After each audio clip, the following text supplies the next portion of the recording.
Smartfloor est une marque française spécialisée dans les revêtements de sol modulaires en PVC. Merci d'avoir choisi nos solutions pour votre nouvel aménagement. Dans cette vidéo, nous allons vous accompagner pas à pas pour une installation réussie de votre sol Smartfloor. La pose de nos produits est facile et rapide, sans bruit ni poussière. Vous aurez besoin de la notice, d'une équerre de menuisier, d'un cutter, d'un crayon, d'un mètre-ruban, de cales de réglage et d'un maillet en caoutchouc. La bonne préparation du sol est la clé d'une installation réussie. Assurez-vous que votre support est bien solide, lisse, sain, propre, sec et exempt de poussière. Procédez à un nettoyage préalable et veillez à enlever toute trace de colle ou de résidus du revêtement de sol précédent. Veillez à sortir les lames de leur emballage au moins 48 heures avant l'installation. Stockez-les à plat dans la pièce où l'installation doit avoir lieu. Les lames peuvent être empilées. La température ambiante doit être maintenue entre 15 et 27 degrés Celsius. Si vous installez nos produits sur un sol chauffant, celui-ci doit avoir été coupé au minimum 48 heures avant l'installation. Par ailleurs, la température du sol chauffant en fonctionnement ne devra pas dépasser 27 degrés. Nous vous conseillons également de consulter le fabricant de votre système de chauffage radiant pour vous assurer que celui-ci est compatible avec les revêtements de sol en vinyle. Assurez-vous d'avoir acheté suffisamment de lot de produit pour couvrir la surface de votre pièce. Vérifiez si le numéro de lot, la référence et la couleur sont bien identiques sur l'ensemble des paquets. Nous recommandons d'installer des produits ayant le même numéro de lot ou des numéros de lot voisins. Vérifiez soigneusement que les lames ne présentent pas de défauts. N'installez pas de lames défectueuses. Pour un rendu homogène sur toute la surface de votre sol à poser, mélangez les lames de plusieurs paquets. Ce point est d'autant plus important si vous avez choisi un design avec un fort contraste dans les couleurs. Par ailleurs, il est fortement recommandé de trier au moins un quart de votre revêtement de sol en classant les lames par variation visuelle dans des piles séparées. Vous pourrez ainsi faire un mélange harmonieux lors de la pose. Si vous ne faites pas ce tri, le rendu final risque de ne pas être satisfaisant et certaines zones pourraient faire apparaître davantage de variations visuelles que d'autres. N'installez jamais de meubles lourds tels que des îlots de cuisine directement sur les revêtements de sol Smartfloor.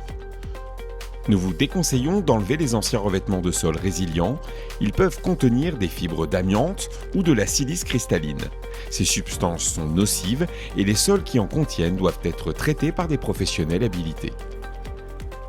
Avant d'installer nos sols Smartfloor sur un sol chauffant, vérifiez avec le fabricant si le système de chauffage est compatible avec les revêtements de sol en vinyle. Si vous installez votre revêtement de sol au-dessus d'un vide sanitaire ou si l'hygrométrie est supérieure à 75%, il est nécessaire d'installer un pare-vapeur en polyéthylène anti-humidité. Avant de démarrer, vous devez déterminer le sens dans lequel vous souhaitez poser le revêtement de sol. En règle générale, la longueur du revêtement de sol correspond à la longueur de la pièce ou à la longueur du plan d'étage. L'installation se fera à joint décalé à répétition ou à joint décalé perdu.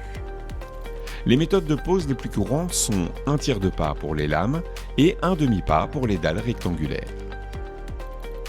Afin de compenser les possibles dilatations ou mouvements du bâti et des matériaux, nous recommandons de respecter un écart de dilatation entre le sol et tous les murs. À la pose, les lames doivent ainsi être placées à 8 à 10 mm du mur. Placez des cales de réglage à gauche et le long du mur du fond. Positionnez la première lame dans l'angle contre le mur. Présentez la deuxième lame près de l'extrémité courte de la première. Rabattez-la d'un seul geste. Pendant le rabattement, assurez-vous que les lames sont bien au contact et alignées. Finalisez l'assemblage de l'extrémité courte qui vient d'être installée à l'aide d'un maillet en caoutchouc. Poursuivez l'installation de la première rangée de la même manière. Au bout du premier rang, placez une cale de réglage au mur et mesurez la longueur de la dernière lame à poser. Pour installer les dernières lames à la fin de chaque rangée, une coupe est nécessaire. Le bord coupé doit toujours faire face au mur. Pour les coupes droites, utilisez l'équerre et un cutter pour marquer le trait de coupe. Pliez ensuite la lame en prenant appui au revers, à l'endroit de la coupe, et pressez. Repassez le cutter si nécessaire pour finir la coupe. Séparez les deux morceaux.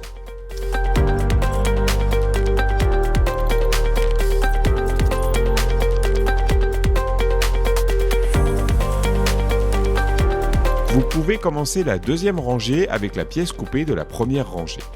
Assurez-vous que la longueur de cette pièce est d'au moins 20 cm et que le décalage du joint est d'au moins 40 cm.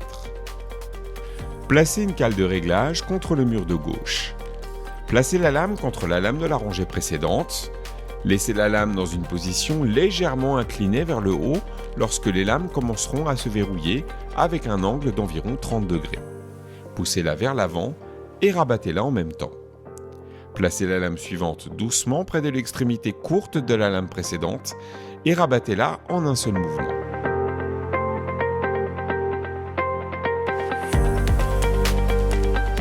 Finalisez l'assemblage de l'extrémité courte qui vient d'être installée à l'aide d'un maillet en caoutchouc. Continuez à installer les lames restantes de cette manière.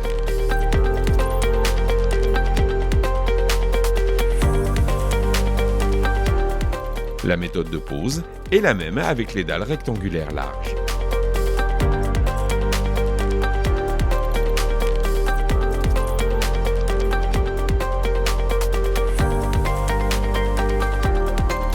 Pour adapter le sol à poser aux angles saillants, bouches d'aération, encadrement de porte ou tuyaux de radiateur, nous vous recommandons de faire un modèle en carton pour vous en servir de guide.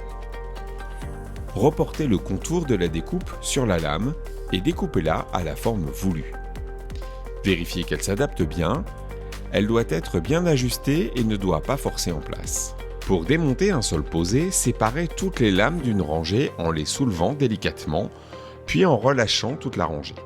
Repliez la rangée et relâchez tout le côté long. Démontez les lames en inclinant les petits côtés vers le bas.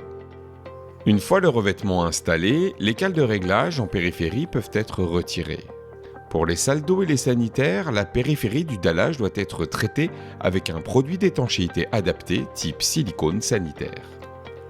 Lors de l'installation sur un sol chauffant, la remise en chauffe doit se faire progressivement par palier de 5 degrés sur une période d'au moins 7 jours après la pose.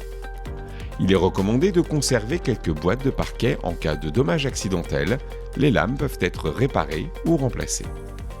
Veuillez conserver votre reçu et noter le numéro de lot ou batch number du produit.